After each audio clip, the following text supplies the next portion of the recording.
This video was brought to you by a better planner, Kempower, Markus Bil, Stormberg and Bilkomponenter.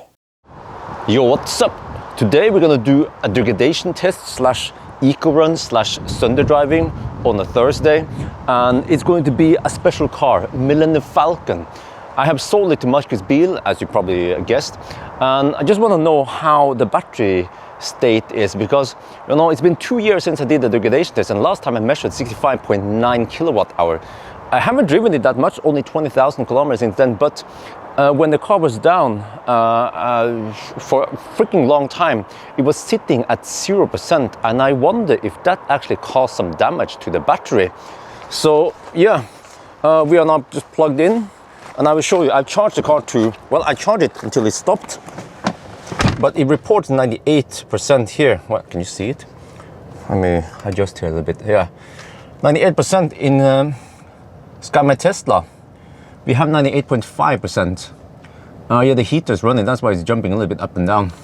But you see here, usable remaining 64.9 kilowatt hour. That doesn't look good.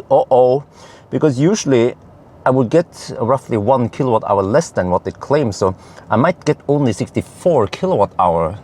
And does that mean that I actually lost 2 kilowatt hour because the car was sitting at 0% for the longest time? I don't know. And also you can see here, if you go to battery, and you can see that the cell voltage min is 4.16, max is 4.17, so it doesn't charge at 4.2 volts anymore. And also cell imba, and it doesn't charge 100% anymore.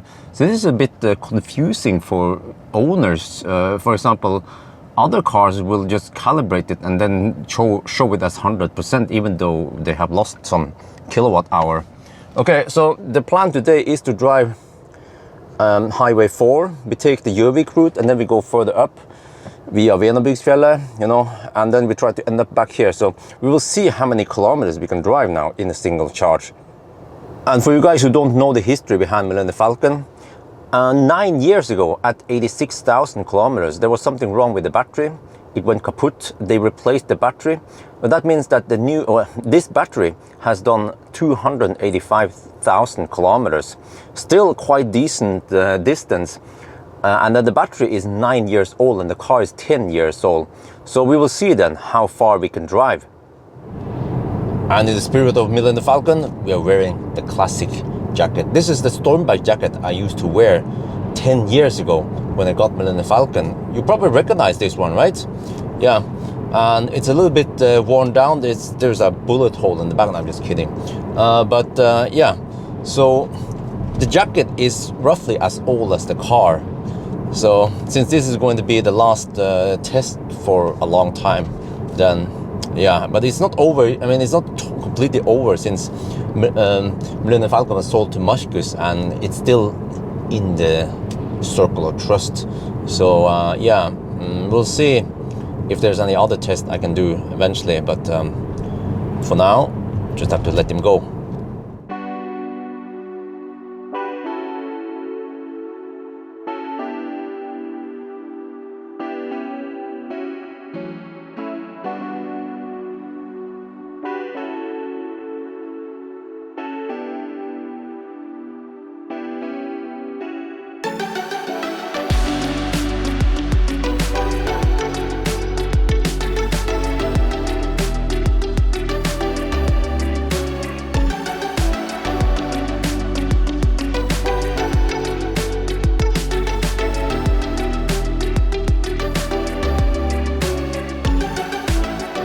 We just passed Gjøvik, and the consumption over here is 156 watt hour per kilometer. Wow! Think about this. A 10-year-old car with 470 horsepower on the rear wheel can be more efficient than legacy automakers coming out in 2023 with even smaller cars. Wow. Okay, so yeah. Ever since we started driving from Oslo, I had the HVAC off, since it's 13 degrees Celsius and nice and it's okay temperature. So yeah, car, I mean the ScanMyTesla reports 19.5 degrees Celsius. No, my bad. 21.5 degrees in the cabin. So yeah. So next stop is going to be, well, actually we didn't even stop at Gjøvik. I'll just keep driving. We will probably stop at Ringebu and then we go for Venabygdsfjellet. So over there it might be cold. Yeah, so we should enjoy the nice warm weather here. The last bit of summer before winter comes. Yeah, brace yourself.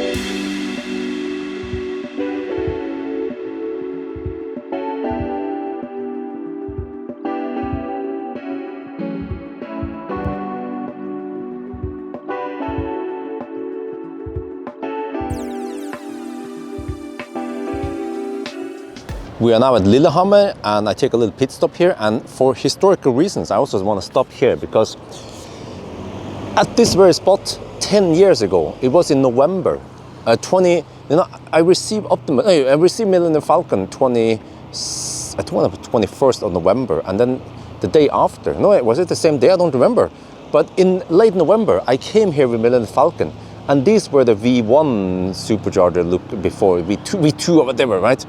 I came over here and I charged Millennium Falcon here, getting 118 kilowatts on the supercharger. These were one of the 6 first supercharger locations in Norway. And yeah, so I chose this spot now because I want to heat up the cabin a little bit. We try to face the sun now and we'll see. Yeah, what do you think about the job here? Markus Bil. And then just like good old times, I brought sticky rice and canned fish. I used to eat this a lot back in the days. So yeah, see, oh, look at that. Oh yeah. So I would just take some sticky rice. And then some canned fish. And somehow it tastes great together. Well, yeah. Good times.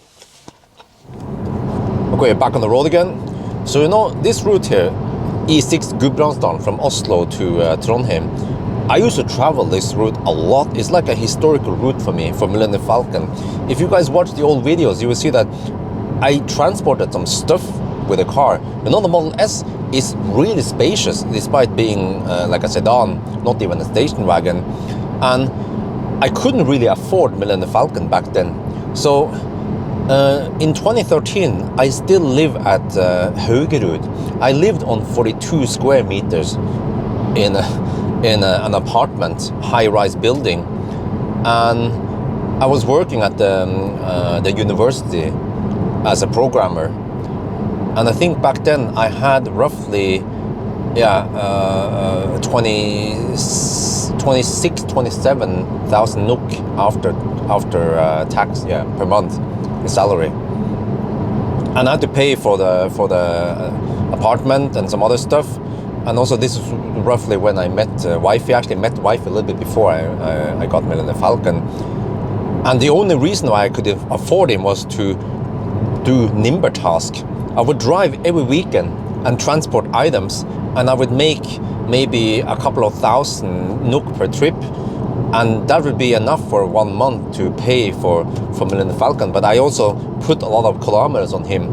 But I love driving, and this is how the channel started, pretty much with him.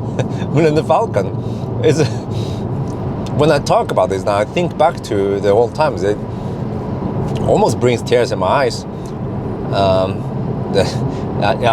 10 years now, and we are here. You know the story, right? Building the house and stuff. But it wasn't just, I was not just a rich parent's boy or something. I worked hard over the years to get where I am today, and then Millennium Falcon is part of the history.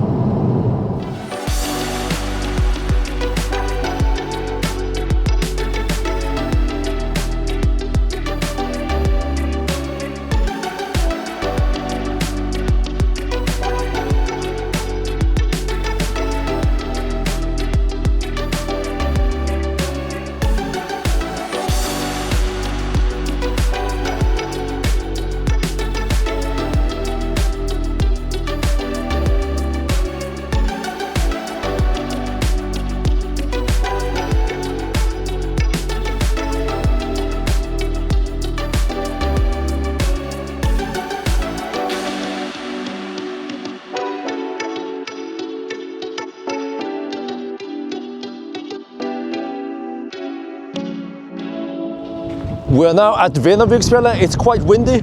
Fortunately, the wind is blowing this way. We are going this way. But look, it's cold here. We have snow. Shit, we have snow. I'm on summer tires. Scheisse. Okay, I need to get the thumbnail. Should be something like this. Oh yeah, the epic ride. Oh, okay. Let's check the status inside the car. Oh, 3 degrees Celsius outside. We have 31% battery left. See, we've done 244. Okay, we have 1.5% over-reporting here, so which means that the consumption is worse than that.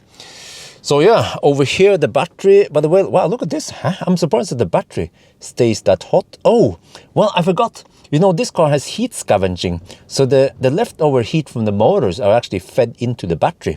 That's why you never saw any cold gate with Millennium Falcon back then. I would get over to a supercharger and then get instantly 118 kilowatt as long as the charge was too low enough. But yeah, so the car now estimates we will arrive at Shell Koppan with 23%. Okay, let's go.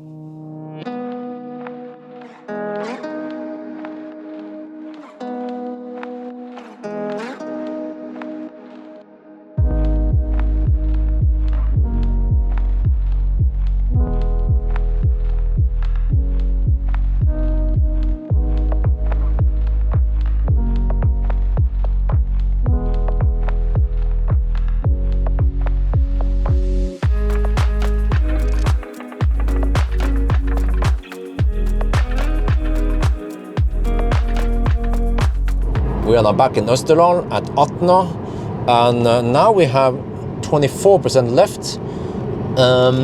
Or if we look here, we have 15.6 kilowatt hour left. And then the car says that I won't be able to make it to Elverum. I need to charge before. I will arrive with 0% supposedly. And I did the math. I need to average 140 watt hour per kilometer. Okay, whatever. So I will see. I will drive a little bit, and maybe if I get close to Rena, I can always bail out there. There's some 50 kilowatt there. They're a little bit slow, but okay, that will do. I'm doing a test anyway, so I want to see how far we can go now. So it is cold outside, 5 degrees Celsius, but yeah, I still have heater off. For now, it's bearable, but eventually I might have to fire up the heater. But it seems like if I fire up the heater now, then I definitely can't make it to Elverum. So maybe I should just fire up the heater anyway. But then the next high power charger is at Koppan. But that's a little bit too early. Yeah.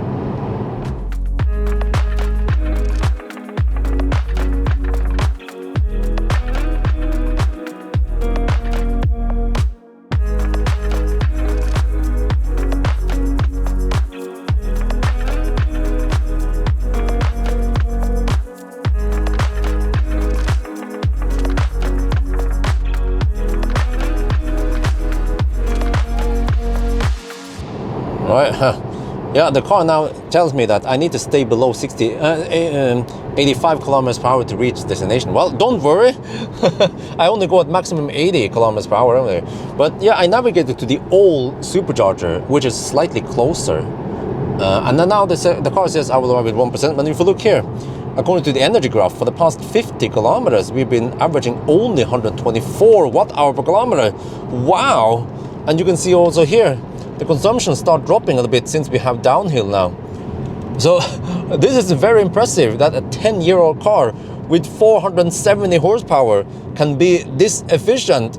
Okay, we don't run HVAC, true, but it's also cold outside, and the cold weather also makes the drag, or I mean, it's worse. So of course, if we tried this in 20 degrees Celsius or 25 even, it would be way better consumption. So yeah. Let's see if we can make it to Elverum then. Oh, you see, now we get this dotted line. So this is power limit, and you can see maybe on the bar there, the scale, that it's roughly around 250 kilowatt. The scale is a little bit non-linear, and if you look on ScanMyTesla, you see also there 246 kilowatt. So this will then crawl down slowly, but it's still safe now. Once it drops below 50 kilowatt, then you have to be worried. So still, so far so good. The car still claims we can make it with 1%. Okay, let's see. And then look here, still look at the consumption, 127. Wow. We're getting close to Elverum now, and at 5%, I got this message: cruise control disabled. Huh? What? See, if I press the button here, it goes away, and then if I press the button again, you can see the animation comes there briefly, like it's trying to initiate cruise control. So I don't know what's up with that. I used neutral to coast a bit. I don't know if that had anything to do with it, or if there's a new limit now that below 5% you can't use cruise control, because some cars, yeah, when they have lower than 10% battery or some shit, also they will refuse to use cruise control. So okay, whatever.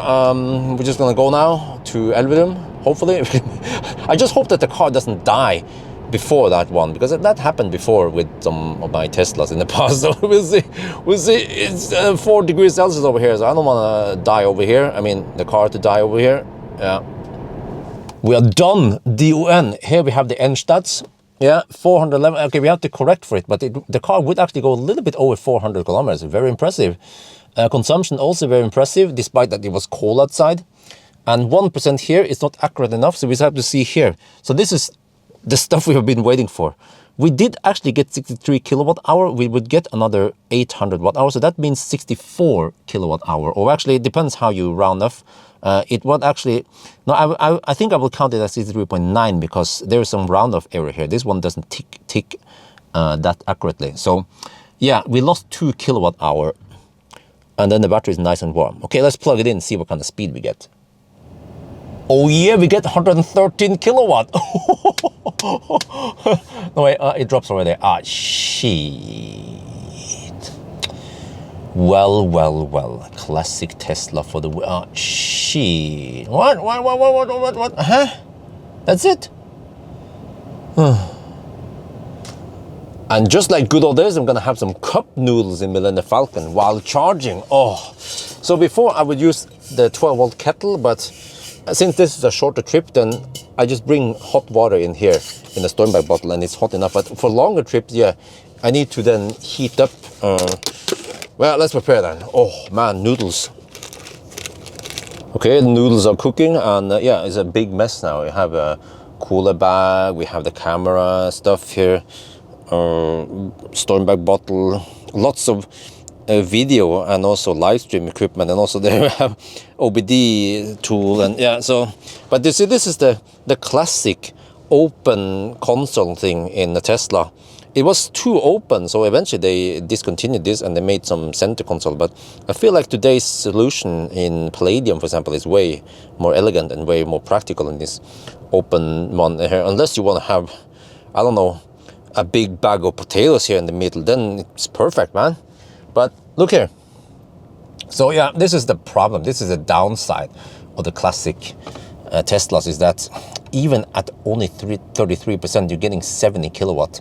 In the glorious day of Millennium Falcon, 9 years ago, at 34%, I would still be at at least 110 kilowatts. So yeah, they have nerfed the speed. I'm not sure why. Maybe because it was killing the battery, or I'm not sure. But you see, also I'm going to show you something else here. Look here. So the battery doesn't become that hot, unlike most other modern Teslas. You see, they will hit 55 degrees by now, right?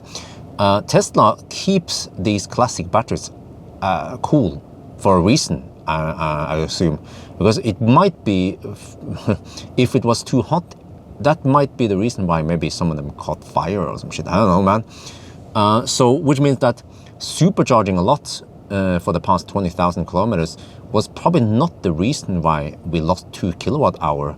It must have been when, you know, last year in November, before I went to Thailand, the car went kaput, and then yeah, it was staying at this repair shop for a long time, and it was draining down to 0%, and it was camped at 0% for, I think, over a month or something. And that is probably the reason why the battery degraded, because you should not keep the battery at 100% too long, and also you should not keep the battery at 0% for too long. It's not good for the lithium cells to stay at that. So that is probably the reason why the battery degraded that much. That is my conclusion from this test. Oh yeah, noodles like good old days.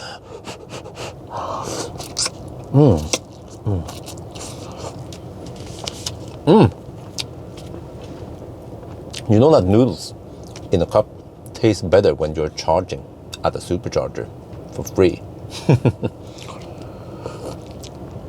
All right, we have 57% taking 46 kilowatt. Oh shit.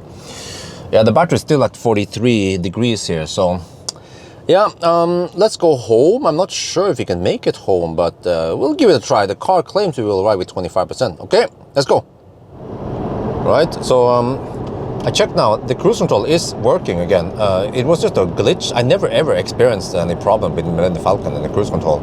I mean, it doesn't have radar and things, so it should work. It's just dumb cruise control.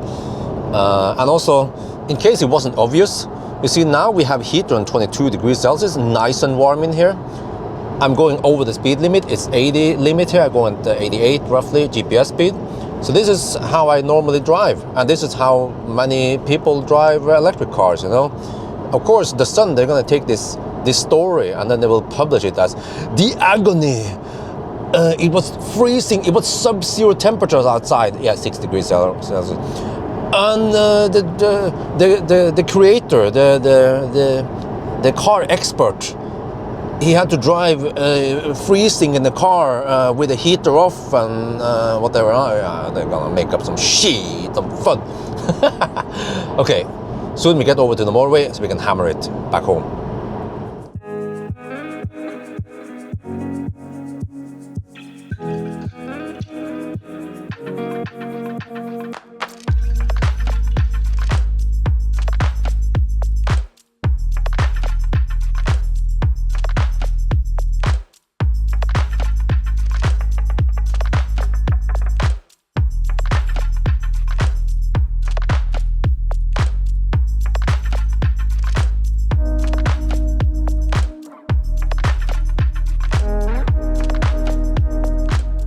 We are back home, and wow, look at this. From Elverum to home here, you see, okay, it was 12, the timer keeps, but we had over 110 kilometers per hour average speed even. Huh? And the consumption was only 230, okay, corrected 233 or something, but that is pretty good, man, for an old car. Yeah, okay. But okay, we need to do one more thing, which is to charge the car to 100% and see. When I did the test 2 years ago, I managed to charge to 99.1%, I think it was. So we need to check if we can get it more than today. And today was only 98.5, yeah. So you had to get more than 98.5. Let's try. Okay, we have to plug it in now. All right, a couple of days have passed now. So yesterday I charged the car, or during the night, to 100%, or it stopped at 98 something, and I still had the same result, the claimed kilowatt hour, but you have to then deduct around 1 kilowatt hour loss. But then yesterday I also took Nyland Falcon on a 0-mile test, and you know, the car's BMS claims 4 kilowatt hour below zero. I did not get that. I got around 1.4 kilowatt hour only until the car actually suddenly died. So you can see more of that in the separate video about the whole 0-mile test. It was quite a lot of stuff that happened.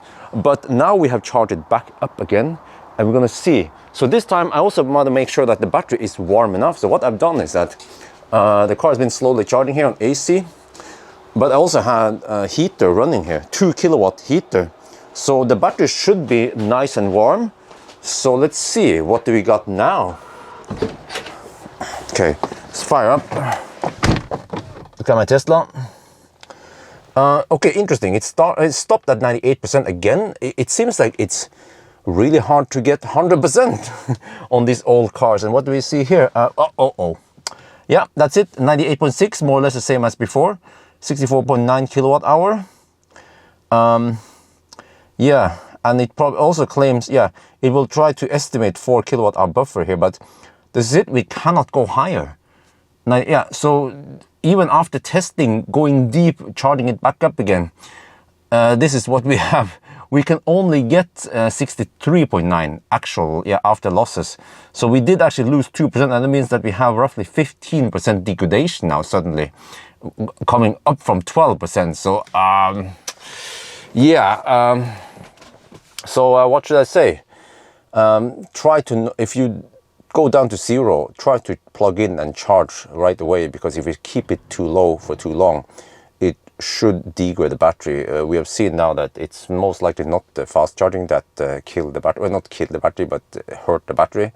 And it's probably not aging 2 years. No, not. And also, when I park the car at dealership, or whenever I borrow other cars, the car was sitting mostly at somewhere between 90 and 60%, and I was not going to 100% that often. So yeah, so this is also interesting learning when it comes to degradation.